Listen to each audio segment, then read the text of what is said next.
Kamal is 70, what is he trying to do with younger heroines அப்படின்லாம் இன்ஸ்டால நிறைய பேசிட்டு இருக்காங்க. So immediately my mind went back to Thevar Magan. மணிரத்னமும் கமலும் வந்து நாயகனுக்கு அப்புறம் திருப்பி வராங்க அப்படிங்கும்போது இதுதான output, is this what they wanted to do அப்படிங்கிற மாதிரி தான் நான் ஃபீல் பண்ணேன். Definitely the weakest Rahman Maniratnam movie in terms of the BGM. Is it time for Maniratnam to move to Anirudh அப்படின்றது வந்து அந்த கேள்வி கேட்டு தான் ஆகணும். எனக்கு என்ன தோணிச்சுன்னா வந்து this kind of a character would not have featured even in Mani's 80s movies மாதிரி. அபிராமியை விட்டு நிறைய கமலை கேள்வி கேட்க விட்டுருக்கலாம், இல்ல சிம்புவை விட்டு நிறைய கமலை கேள்வி கேட்க விட்டுருக்கலாம்.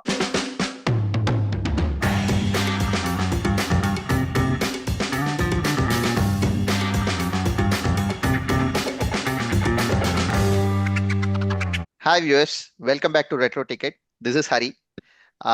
I have Karthik and Harish with me. இன்னைக்கு நம்ம பார்க்க போற படம் தக் லைஃப். நீங்க எல்லாரும் பார்த்திருப்பீங்க. All of you will have different opinions about it. How did this movie end up like this? And where does it stand in Mani's filmography? Kamaloda career அது என்ன பண்ணுது? And did we have some clues all over the place that this might turn out like this? அப்படிங்கறத பத்தி தான் நம்ம இன்னைக்கு பார்க்க போறோம். Welcome Karthik, welcome Harish. Thank you so much, Hari. First topic out of the way is, what are some of the key things that did not go well in the movie? Karthik, maybe you start. சிலது work ஆச்சு, நிறைய work ஆகல. Right, படத்துல வந்து நிறைய thread இருந்துச்சு. Right, lot of things to mind from the movie, but then nothing which ever got fleshed out properly. Right, and வந்து நிறைய விதத்துல வந்து this felt like a continuation of Maniratnam's recent filmography. I mean 5-6 movies னு சொல்லலாம், but என்ன கேட்டா வந்து கடைசி 15 வருஷமாவே வந்து that is basically how where there has been a lot more focus on the music, the cinematography, whereas வந்து படத்துல வந்து the characters don't get fleshed out as much, and that's really what I want to start with. It probably, yeah, let's see what Harish has to add. Yeah. See, இதுல வந்து absolutely a valid point about the fact that Mani Ratnam வந்து ஒரு emotional connect that was the biggest strength of his films வந்து ஒரு மாதிரி போயிடுது. And அந்த emotional connect வராம இருக்கிறதுக்கு வந்து ஒரு காரணம் வந்து பாத்தீங்கன்னா டயலாக்ஸ் எல்லாம் வந்து அந்த அளவுக்கு வந்து முன்ன மாதிரி வந்து இல்ல. ஏற்கனவே கம்மியா தான் டயலாக் வைப்பார் அவர் படத்துல. பட் ஆனா வந்து அவருடைய லேட்டர் இயர்ஸ்ல வந்து நிறையவே வந்து leaving things unset, leaving it to interpretation, நிறைய விஷுவலா கதை சொல்றது, ஸ்டேஜிங்ல நிறைய ஃபோக்கஸ் பண்றது, அதெல்லாம் நம்ம பார்த்தோம். But it does not take away from the fact that we don't have a good dialogue writer to help Maniratnam. Okay, and adu vandu it brings down the impact of his films quite a bit. Emotional connection illa, that would be the summary of what that movie is about. Emotionally it did not connect, and it was not like you felt any sense of belonging with either Kamal or Simbu or Trisha or Abhiram. Adhan periya problem. So அதுக்கான reason வந்து dialogues சரியா land ஆலங்கிற மாதிரி நீங்க சொல்றீங்களா? Dialogue சரியா இல்ல, what else did not work in Thug Life properly? நிறைய ரீசன் இருக்கு. Moral and ethical arc in his films வந்து it was a problem that more originated around the Kadal Kaatru Veliyidai time. Okay, கடல் காற்று வெளியிடை அந்த டைம்ல தான் அது வந்து பெருசா வந்தது. காற்று வெளியிடையிலே வந்து அந்த ஹீரோன்றவன் ஒரு கெட்டவன் ஆர் நல்லவன் கிடையாது, ஒரு man child, very emotionally manipulative kind of guy. And அவனுடைய கேரக்டர் ரொம்ப கஷ்டப்பட்டு கார்த்திக் நடிச்சிருப்பாரு. ஆனா அவனுடைய பெயினை உங்களால வந்து உணரவே முடியாது அந்த படத்துல. அந்த படம் பார்த்து முடிச்சோன்னச்சா எவ்வளவு பாவம் அவன் எவ்வளவு ஃபிளாடான ஒரு கேரக்டர், பட் ஃபண்டமெண்டலி அவன் வந்து அவனுடைய he's coming from a place of pain. அதனால அந்த படத்தை நம்ம அக்செப்ட் பண்ணிப்போன்ற ஒரு ஃபீலே வராது. என்னடா அது ஏன்டா இருக்கான் அப்படிங்கிற ஒரு ஃபீல் தான் வரும். அதே மாதிரிதான் இந்த செக்கச்சி வந்த வானம்லயுமே வந்து 3 லீட் கேரக்டர்ஸும் கிரேன்னு எஸ்டாப்ளிஷ் பண்ணுவாங்களே தவிர, boring Simbu to a certain extent வேற யாருடைய கேரக்டர் மேலேயும் உங்களுக்கு ஒரு பற்று வராது. அண்ட் உங்களுக்கு அவங்களுக்குள்ள இருக்கிற கான்ஃபிளிக்டே வந்து அந்த அளவுக்கு வந்து உங்க வயத்தை போட்டு குழப்பாது. ஸோ அந்த 2 விஷயம் வந்து நீங்க பாத்தீங்கன்னா மணிரத்னத்துடைய அந்த ethical and moral conflict between the characters are you trying to root for or not root for a person has been on the decline for a while now. பரத்ராஜனோட அந்த கடல் இன்டர்வியூல அதான் சொல்லியிருப்பாங்க. என்னன்னா கடல்ல வந்து till Kadal the point of Mani's movies mostly was நல்லவனா கெட்டவனா, அந்த ஆஸ்பெக்ட் தான் இல்லையா? சோ கடல்ல வந்து இவன் தான் நல்லவன், இவன் தான் கெட்டவன், there is a boy caught in between the good and the bad அப்படிங்கறத கரெக்டா எஸ்டாப்ளிஷ் பண்ணிருப்பாங்க. அந்த ஸ்டோரி களம் கரெக்டா இருந்தாலும் ஸ்டில் வந்து டயலாக்ஸ் வீக்கா இருந்ததுனால அண்ட் ரைட்டிங் சரியா இல்லாததுனால கடலும் சரியா லேண்ட் ஆக மாதிரி தான் இருந்துச்சு. ஆனா அதான் that brings me to my next point. ஏன் வந்து கடல் வந்து அந்த அளவுக்கு நான் அதுக்கு வந்து டிஸ்கிரெடிட் பண்ண மாட்டேன்னா அந்த படத்துல அந்த கவுண்டர் பாயிண்ட்ங்கிறது வந்து ரொம்ப ஸ்ட்ராங்கா இருக்கும். There will always be a very strong counterpoint in the films that work from a moral perspective for you. So கடல்ல பாத்தீங்கன்னா கிளியரா வந்து அரவிந்த் சாமி will stand for something, Arjun will stand for something, and this guy will actually be sitting and basically it's like a good versus evil. அது ஓரளவுக்கு உங்களுக்கு வந்து ரெண்டுமே ரெஜிஸ்டர் ஆகும். அதே மாதிரி நீங்க பாத்தீங்கன்னா whatever films resonated with you emotionally, there will be a character in the film that will stand for the counterpoint. So நாயகன்ல பாத்தீங்கன்னா வேலு நாயக்கரோட பொண்ணு வந்து will keep asking him all the questions, நீ பண்றதெல்லாம் கரெக்டா அப்படின்னு.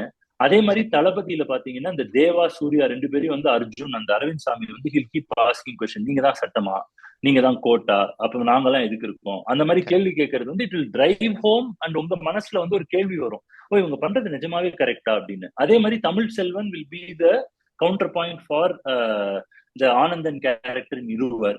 Michael and Inba will be the point counter point, அந்த மாதிரி இருக்கும். ஸோ இதனால என்ன ஆகும்னா எல்லா நெகட்டிவ் கேரக்டர்ஸ்க்கும் ஒரு அதர் சைடு வரும், எல்லா பாசிட்டிவ் கேரக்டர்ஸோடைய கிரே ஷேட பாயிண்ட் அவுட் பண்ற மாதிரி ஒருத்தவங்க வருவாங்க. தில்சேலியே பாத்தீங்கன்னா மனிஷா பண்ற ஒரு மாதிரி மாரலி ரெப்ரிஹென்சிபிளான ஒரு சில ஆக்டிவிட்டிஸ்க்கு வந்து ஷாருக் கேள்வி கேட்கிற மாதிரி இருக்கும். இந்த படத்துல கண்ணு முன்னாடி அவங்க கிட்ட வந்து 2-3 ஆப்பர்ச்சுனிட்டி இருந்தது. அபிராமியை விட்டு நிறைய கமலை கேள்வி கேட்க விட்டுருக்கலாம், இல்ல சிம்புவை விட்டு நிறைய கமலை கேள்வி கேட்க விட்டுருக்கலாம். அவருடைய பேட் குவாலிட்டிஸை ரொம்ப கேள்வி கேட்கறதுக்கு யாரும் இல்லைங்கிற மாதிரி ஆயிட்ட. கார்த்திக், நீங்க என்ன நினைக்கிறீங்க? நிறைய மணி படத்துல வந்து வில்லன்னு ஒருத்தர் வந்து இருந்தாலுமே வந்து the conflict between the two lead players who might not necessarily be the villains, that is what holds the story together. For example, when you think of Agni Natchatram, there is a villain, but when villain பத்தி ரொம்ப பேசவே மாட்டோம் நம்ம, because there is a different conflict that is going on, whether that is moral, whether that is இதுங்கிறது, but there is a very very strong core that sets the movie there. And the same thing can be said for Thalapathy too. So the conflict between Rajni and Arvind Swamy has so much more bearing to the movie than the character by the villain, right? So on that sense, correct. So I mean, like those movies, there is a namesake villain here, but when the villain character on the flesh out பண்ணல. முதல்ல வந்து மகேஷ் மஞ்சரேக்கரோட பையனா வர்ற வந்து கேரக்டருக்கு வந்து that whole storyline has not been fleshed out, so the villain is left with nothing to do. But even here, when நீங்க சொன்ன மாதிரி the conflict between Kamal and Simbu or those central pieces, that doesn't really bring out the differences between the two characters. When compared to Nayagan, right, Kamal is very different because when the similarities end with the fact that they are both dons, it's so to say, but that don had scruples, whereas this guy is ready to do whatever it takes to save his skin. Right? And that should have been enough for you to make Kamal character that you genuinely want to dislike, right? But that never comes out in the movie because மற்றவங்களுக்கும் வந்து, so the remaining characters are shown to have even more shades of gray, whereas what they want is just power, right? Much like what Maddie does in Yuva, எனக்கு power வேணும், is what he does, right? So வந்து, and those guys are written in a way where they are clearly shown to be the bad guys, where they are all coming together வந்து betrayal மாதிரி நடக்கிறது, whereas வந்து கமலை வந்து நல்லவரா காமிக்கிற மாதிரி ஆயிருது. எனக்கும் தக் லைஃப்ல வந்து throughout the movie this was my central problem. இப்ப நான் வந்து கமலை வந்து லைக் பண்ணணுமா டிஸ்லைக் பண்ணணுமா, ஒண்ணு. இன்னொன்னு வந்து நீங்க சொல்ற அந்த மத்த கேரக்டர்ஸ்லாம் they want power, எல்லாரும் வந்து பேசுறாங்க, there is a lot of exposition, இந்த பவர் எல்லாருக்கும் அந்த பதவி மேல ஆசைன்னு எல்லாரும் சொல்றாங்களே தவிர சென்ட்ரல் கான்ஃபிளிக்டா இருக்க வேண்டிய சிம்பு வந்து ஆக்சுவலா he is crazed for that seatனு காமிக்கவே இல்லை. only after Kamal appoints him, publicly calls him out, அவன் அதுக்கப்புறம் தான் he goes for it and he does what he always does for Kamal மாதிரி தான். Simbu never actually goes for the until somebody actually calls out that and falsely calls out that Kamal killed him அப்படிங்கிற மாதிரி, right? So அந்த motivation வந்து படத்துல ரொம்ப லேட்டா வருது. it does not establish the real conflict at all அந்த பாயிண்ட்ல actually. So அது வந்து கொஞ்சம் வீக்கா தான் இருந்தது. So this whole thing of like Simbu hating Kamal because he's being falsely made to believe something, that is such a weak storyline. ஒரு மாதிரி 50-60 years முன்னாடி வந்த storyline, because வந்து மத்த மணி படத்துல வந்து people stick to their guns, right? Even in a so-called lightweight movie like Tirida Tirida, when Rasati talks to Anand oda character வந்து, where he says வந்து எனக்கு எந்த பிரச்சனையுமே கிடையாது, சின்ன வயசுல இருந்து வந்து this is the only way I know to survive, I am not going to change this மாதிரி. So basically characters stick to their right, their core beliefs there, and the conflict arises from that. இங்க வந்து சும்மா எவனோ ஒருத்தன் சொல்றான் and that one line is enough for Simbu to completely go against the guy who's brought him up. ஒரு மாதிரி வந்து very very old style. ஏ இல்ல இல்ல அங்கேயுமே கமலோட கேரக்டர் தான் ஃபிளாட். கமல் தான் சிம்புவை ஸ்டில் சந்தேகப்படுறாரு. சிம்பு அப்ப கூட வந்து அவங்க பொண்ணை போய் சேவ் பண்றதுக்கு ஹாஸ்பிட்டல்ல சொல்றாரு. அப்பவுமே வந்து கமல் தான் சந்தேகப்பட்டு இருக்காரு. அப்புறம் திடீர்னு ஒரு ஸ்மால் பீஸ் ஆஃப் இன்ஃபர்மேஷனால Simbu like totally goes for it அப்படிங்கிறது was not believable at all actually. Exactly my points. The saddest point is, if I may add, the saddest point is the best scene of the film வந்து இந்த கார்ல வந்து சிம்பு வந்து கமல் பின்னாடி உட்காந்துருப்பாரு. பயங்கர ஃபேசினேட்டிங்கா இருக்கும். அதுல வந்து கமலே சொல்வாரு, என்னப்பா நான் காலில் விழுந்து மன்னிப்பு கேட்கணுமா, அந்த மாதிரி ஏதோ பேசுவாரு. ஆக்சுவலா எமோஷனலி சார்ஜ்டா இருக்கிற ஒரு சீன் அது. அந்த சீன் முடிஞ்ச உடனே சிம்பு கிட்ட எந்த விதமான ஒரு டைலமாவும் இல்லாம சிம்பு வந்து பேசிக்கலி அப்படியே வந்து யாரோ சொன்னாங்கன்னு சொல்லி நம்பிட்டேன் அப்படின்னு சொல்றது வந்து அதுக்கு முன்னாடி ஒரு அழகா எடுத்து வச்ச சீனையுமே வந்து நாஸ்தி பண்ணி விட்டுருது. சோ அதுதான் வந்து இந்த படத்துடைய ப்ராப்ளமா நான் பாக்கேன். He just actually walks out of the car, right? What are we supposed to decode from that? எனக்கு ஆக்சுவலா புரியல. என்ன நினைக்கிறான் அந்த சிம்பு கேரக்டர் வந்து அப்ப என்ன நினைக்கிறான்? இவரை என்ன நம்ம கைவிட்டாங்க? இப்ப கூட வந்து அவர் வந்து அவரை பத்தியே தான் பேசிட்டு இருக்காரு. அவர் காலில் விழுணுமான்னு அவரோட ஈகோ விட்டு கொடுக்க மாட்டேங்கிறாருன்றது அது ஒரு ஃபேசினேட்டிங்கான ஒரு பாயிண்ட் தான். ஆனா it should not take him to a point where டக்குன்னு வந்து வேற யாரோ ஒன்னு கொஞ்சோண்டு சொல்லும் போது அவர் டக்குன்னு வந்து ஓகே லெட் அஸ் பிளாட் தி அசாசினேஷன்ங்கற மாதிரி கொண்டு போறது வந்து எனக்கு பிடிக்கல. அவ்வளவு தூரம் பில்ட் அப் பண்ணல அந்த scene. There needed to be slower transition. Correct. நிறைய நடந்து மாறதோட இல்லாம ஒரே ஒரு டயலாக் கேட்டுட்டு அவ்வளவுதான் ton. Other point I wanted to ask maybe again Harish and Karthik is women characters in Mani அப்படிங்கறதே வந்து ஒரு தனி celebrated kind of sub genre மாதிரி. அது இவ்வளோ ஸ்ட்ராங் கேரக்டர்ஸ், இவ்வளோ believable characters, women who stand up for themselves, அவங்களோட pithy dialogues எல்லாமே வந்து ரொம்ப பேசப்பட்டது, ரொம்ப செலிப்ரேட் பண்ணப்பட்டது. இந்த படத்துலயும் வந்து seemingly Trisha and Abhirami have strong characters. But அது வந்து சரியாவே லேண்ட் ஆகாத மாதிரி தான் எனக்கும் தோணுது. அண்ட் வந்து அவங்களோட சில சீக்வன்சஸ்லாம் வந்து கொஞ்சம் ஜாரிங்கா கூட பட்டுது. ஏன்னா என்ன பேசிட்டு இருக்காங்க அப்படிங்கிற மாதிரி இருந்தது எனக்கு. But how did you guys feel about it? மணிரத்னத்துடைய ஸ்ட்ரென்த்தே வந்து அவருடைய படத்துல இருக்கிற women characters, even if they are not the main lead women of that film, it will be very well etched out. கண்ணத்தின் முத்தமிட்டால வந்து நந்திதா தாஸோட கேரக்டர் வந்து அவ்வளோ பவர்ஃபுல்லி ரிட்டன், அவ்வளோ கிளியரா establish ஆகப்பட்டிருக்கும் that she is the person who wants her child to be well and alive in her life which is destined for conflict அப்படிங்கிறது வந்து ரொம்ப கிளியரா வந்து it will be shown very clearly. ஒண்ணு அதே மாதிரி மீரா ஜாஸ்மின் வந்து அந்த இன்பா மாதிரி ஒரு ஆளை வந்து எப்படி வந்து அவ வாழ்க்கை கெட்டு போகுதுன்னு தெரிஞ்சுமே அவ எப்படி அவங்க கூட இருக்கா அப்படிங்கிறது வந்து ரொம்ப பவர்ஃபுல்லான ஒரு கேரக்டர். வித்யா பாலன் வந்து சாக போற ஒரு கேரக்டர் வந்து எந்த அளவுக்கு ஸ்பங்க் காட்டுறா, what does she stand for இந்த மூவி, அது வந்து குருவுல நல்லா வரும். ராவணன் படத்துல வந்து அந்த தங்கச்சி கேரக்டர்ல வர பிரியாமணி வந்து she'll have so little screen space but she will leave such a big impact on you.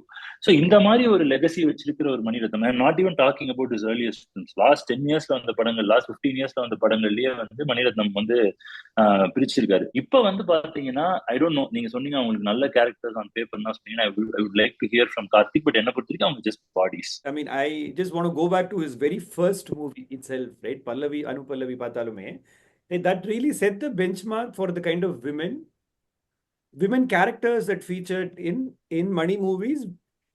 They were typically way ahead of the time back then, right? So Pallavi, Anu Pallavi ஆகட்டும், வந்து மௌனராகமா இருக்கட்டும், right? வந்து and that is what really set Mani's movies different from the rest of the movies that came there. Whereas வந்து இந்த படத்துல பார்த்தோம்னா வந்து ஐ மீன் எனக்கு வந்து த்ரிஷா கேரக்டர் பார்க்கும்போது வந்து that felt like such an old fashioned character who has no sense of agency. இது I mean at no point of time, I mean does she rebel, right? இது where is it coming from? இது வந்து there is, and it's not like there is not enough room for powerful dialogues to bring out that rebellion. அது வந்து வரவே இல்லை. நிறைய வந்து there is a lot of scope for one-on-one, both வந்து கமலோடையும் one-on-one இருக்கு and there is a one-on-one with Simbu later. But எங்கேயுமே வந்து there is nothing in her character that makes it stand out. ஒரு மாதிரி எனக்கு என்ன தோணிச்சுன்னா வந்து this kind of a character would not have featured even in Mani's 80s movies மாதிரி. எப்படி வந்து நாயகனை வந்து காலாவோட நிறைய வந்து கம்பேர் பண்ணி வந்து we have seen a lot of pieces, right? But எனக்கு இந்த இதுல வந்து எனக்கு என்ன தோணித்துனா வந்து the way the women characters there in Kala, right? Both the one who he is married to and the one who was his girlfriend before, right? ரெண்டு பேரோடையுமே வந்து காலா கேரக்டரோட வந்து the way they interact, the way he talks to them, there is so much of space for each of them to really set their grounds. This is the space from which my character will interact with Kala. அது வந்து that was completely missing here. None of these women stood out for me. என்ன பொறுத்த வரைக்கும் வந்து very badly written. மணிரத்னமும் கமலும் வந்து நாயகனுக்கு அப்புறம் திருப்பி வராங்க அப்படிங்கும்போது இதுதான output, is this what they wanted to do அப்படிங்கிற மாதிரி தான் நான் ஃபீல் பண்ணேன். It is I'm still reeling from that shock and the mari. So and the women characters were main reason for that. So இப்போ கமல் வந்து த்ரிஷா தான் அப்படிங்கறத வந்து ஒரு சக்கரவியாதி மாதிரி அப்படின்னு டிஸ்மிசிவா சொல்றாரு. That did not convey the grey of Kamal at all. எனக்கு அந்த பாயிண்ட்ல வந்து literally again I didn't know whether சிரிக்கணுமா frown பண்ணணுமா, what is that character trying to establish அப்படின்னு. And Abhirami also seems to be okay with it. அதுக்கப்புறம் வந்து at a later time when Kamal goes and begs Abhirami, that scene should actually hit my gut. ஐயோ இந்த character இப்படி அந்த ஆளே மறக்கிற மாதிரி ஆயிடுச்சு அப்படின்னு. அந்த மாதிரி சுத்தமா ரெஜிஸ்டரே ஆல. Kamal was acting very well. அந்த அவர் கண்ணாலே நடிக்கிறதெல்லாம் ரொம்ப நல்லா பண்ணிட்டு இருந்தாரு. பட் அந்த எமோஷன் வந்து சுத்தமா லேண்ட் ஆல. And the lack of agency or good writing of these two women characters in a big way let down Thug Life னு நான் நினைக்கிறேன் ஆக்சுவலா. After a long time Thug Life வந்து ஒரு ஆல்பமா வந்து எக்ஸலண்டா இருந்தது. Before the release of the movie they actually release Jinguchaa as the first single.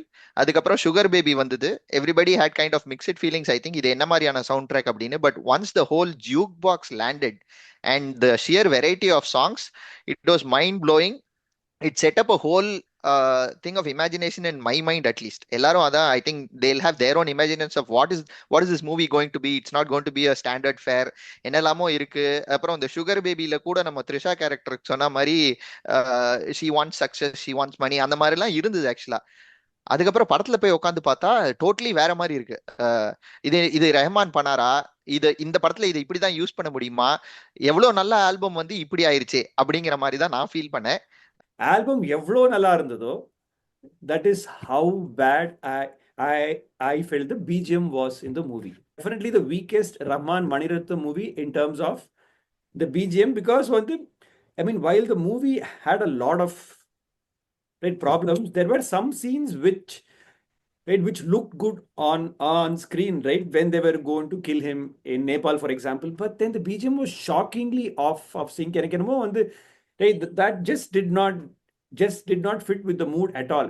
இல்ல, I mean, I have the greatest respect for AR Rahman and all of that, but எனக்கு தெரிஞ்ச வரைக்கும் வந்து is it time for Maniratnam to move to Anirudh அப்படின்றது வந்து அந்த கேள்வி கேட்டுதான் ஆகணும். Thug Life ஏன் ஒர்க் ஆலங்கிறத பேசியிருந்தோம்.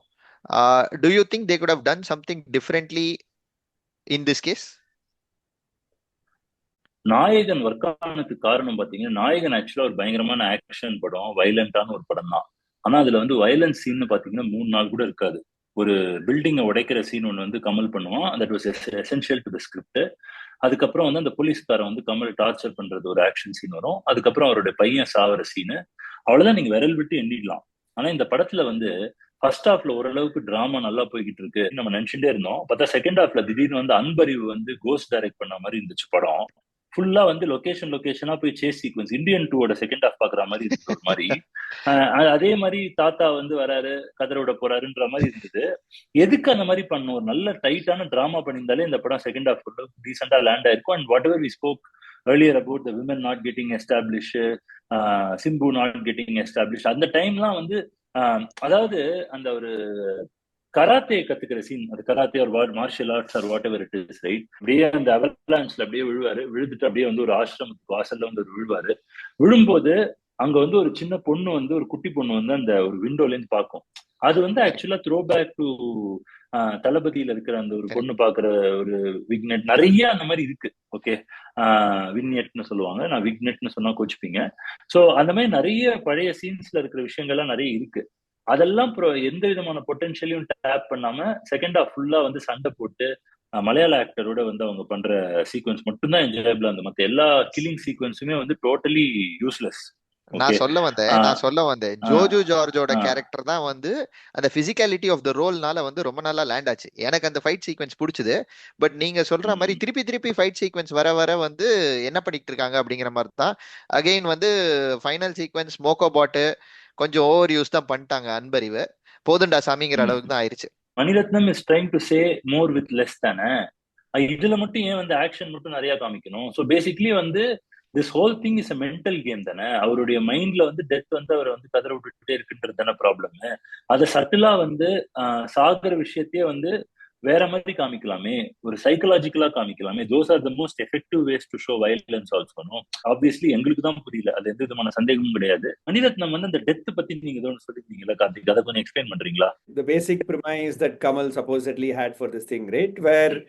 Which is almost like a riff of the theme that comes from Uttama Villain. So where it basically gets flipped when there is somebody who's facing his immediate death. What will happen next? Beautifully comes out. Though that movie had its second half issues, but then that still came out much better. This is basically the complement of it, where somebody who keeps getting chased by death but keeps running away from it somehow finds himself eluding it. ஆனா சுத்தி இருக்கிறவங்க எல்லாம் செத்து போறாங்க. இதான் so நல்ல premise. This might have been the premise that Kamal it told Mani கூட இருக்கலாம், right? But then so that should have really been the crux. ஆனா அது கடைசியில தான் லேண்ட் ஆகுது. That this is something which they've tried to show in this movie. So you wasted like nearly 2.5 hours before coming to the main premise. That was a really missed chance. And the second half, the stunt blocks felt very similar to Vikram. எனக்கு என்னமோ இந்த படத்தை நிறைய millennials பார்ப்பாங்க. இந்த காலத்து audience பார்க்கணும்னா you need to have so many stunt sequences. They need to be shot in a certain manner. That seems to be like the established truth, so to say. And that's the only reason why they've completely forgotten to take the story forward while bringing in this generic revenge drama segment. Multiple segments there. ஒரு விதத்துல this reminded me of that Kamal song in Puduppettai. தூங்கும்போது கூட ஒரு கண்ணை திறந்து வச்சுட்டே தூங்குறோங்கிற ஒரு line வரும் அதுல. That movie shows a better that shows the same thing in a much better manner, where you just cannot sleep, right? You're constantly hounded by those who you have taken things from. That was really Selvaragavan at his peak. Do we say Maniratnam and his set of collaborators are in a kind of decline? என்ன நடக்குது இப்போ இங்க? ஹரிஷ், நீங்க என்ன நினைக்கிறீங்க? பெங்களூர்ல தக் life release ஆகாததுனால இது ரீவாட்ச் ஆஃப் காற்று வெளியீடை, ஓகே கண்மணி எல்லாமே பார்த்துட்டு இருந்தேன். Okay Kanmani was a fantastic film. காற்று வெளியீடுல கூட there are a lot of points which I liked. So Mani Ratnam is finishedலாம் நான் சொல்ல மாட்டேன். There is one thing I would say though. Mani Ratnam அவருடைய கொலாபரேஷன்ஸ் கொஞ்சம் he has to work with absolutely edgy kind of people. இன்னும் கூட newer set of collaborators அது இன்ட்ரெஸ்டிங்கா தான் இருக்கும். ஆனா ஒரு இன்னெவிட்டபிள் ரியாலிட்டி என்னன்னு பாத்தீங்கன்னா நிறைய directors they have basically tremendously deteriorated in their last 5 to 10 years of their career. Sridhar, K Balachander, Bharathi Raja, Balu Mahendra எல்லாருமே last 5-10 years of their life அவங்க எடுத்த படம் was a pale shadow of their career. அந்த மாதிரி மணிரத்னம் போக கூடாது அப்படின்னு நம்ம வேண்டிப்போமாக. Add Shankar to the list. Of course. Lokesh கனகராஜோட விக்ரம் ஒர்க் பண்றாரு. Kamal, Vikram is a blockbuster hit, right? அதே டைம்ல தான் ஹாலிவுட்ல டாப் கன் மேவரிக் வருது டாம் க்ரூஸ்க்கு. அதுவும் பிளாக்பஸ்டர் ஹிட். கம்பேரிசன்ஸ் எல்லாமே பேரலா போட்டாங்க இன்ஸ்டாகிராம்ல. வேர் 25 இயர்ஸ்க்கு அப்புறம் ரெண்டு பேரும் அதே கண்டென்ட் லைக் த சேம் கேரக்டரை திருப்பி பிளே பண்றாங்க. It is a huge hit அப்படின்னு. அதே மாதிரி டாம் க்ரூஸ்க்கு மிஷன் இம்பாசிபிள்ல கடைசி படம் ரிலீஸ் பண்ணியிருக்காங்க 2 பார்ட்டா. That is not doing well at all. So இது கைண்ட் ஆஃப் அ பேரலல் மாதிரி இருக்கு. இப்போ தக் லைஃப் சரியா லேண்டால. I saw an Instagram video where Maniratnam was saying on stage, Suhasini madam knowing Kamal and Maniratnam, she suggested them not to do this project in a way. And then he said, I was convinced that then I should do this project and I went ahead with it. Are they not reading the room right. See, that was a really good comparison between between Tom Cruise's arc and Kamal's arc, right? ஒரே ஒரு significant difference என்னன்னா வந்து Tom க்ரூஸுக்கு வந்து Tom க்ரூஸோட வந்து filmography for the last like 20 years பார்த்தாலே வந்து he generally sticks to the same kind of movies. ஒண்ணு வந்து some kind of I mean they tend to be spin-offs or like sequels of very very successful franchises which have been running for like long time, or tends to be some action or Yeah. post apocalypse, right, movies kind of thing, right? So வந்து அந்த விதத்துல வந்து the success from Top Gun was pretty much in sync with the way his career was developing. புதுசா role பண்ணல. Whereas வந்து Kamal had stopped doing these kind of movies for a long time. So வந்து கமலை வந்து திருப்பி வந்து ஒரு mass அவதாரில் பார்க்கறது வந்து ரொம்ப வித்தியாசமாக இருந்தது. And it required somebody right from the younger generation to show him in this new light. ஆனால் that is where they should have taken a call, because வந்து கமலோட strength is not that, right? Because கமலோட biggest successes have not been his star movies in the last 40 years, right? 35 yearsங்கிற மாதிரி. நீங்கள் சொன்ன மாதிரி Suhasini knew them both way better than they themselves probably. Yeah. என்னோட wish list வந்து so what will happen to Kamal? Well, my wish list is that so probably continue to work with younger directors. Hopefully Mammootty's career arc in the last few years might be something that we can hope to watch Kamal in. So இப்போ நீங்க சொன்ன பாயிண்ட்ல எனக்கு ஒன்று தோணுச்சு. Kamal is 70, what is he trying to do with younger heroines அப்படின்லாம் இன்ஸ்டால நிறைய பேசிட்டு இருக்காங்க. So immediately my mind went back to Thevar Magan. ஏன்னா அப்போ வந்து கமல் சிவாஜியை கூப்பிட்டு வராரு, பயங்கர ஒரு டிக்னிஃபைட் ரோலு. அதுக்கப்புறமே வந்து சிவாஜி சார் வந்து மற்ற யங்கர் ஹீரோஸோட நடிக்க ஆரம்பிச்சது வந்து different kind of roles. He was not a primary hero role. So Kamalum வந்து at this point in his career is that is where he is kind of 70 and all, but he is the bankable star here.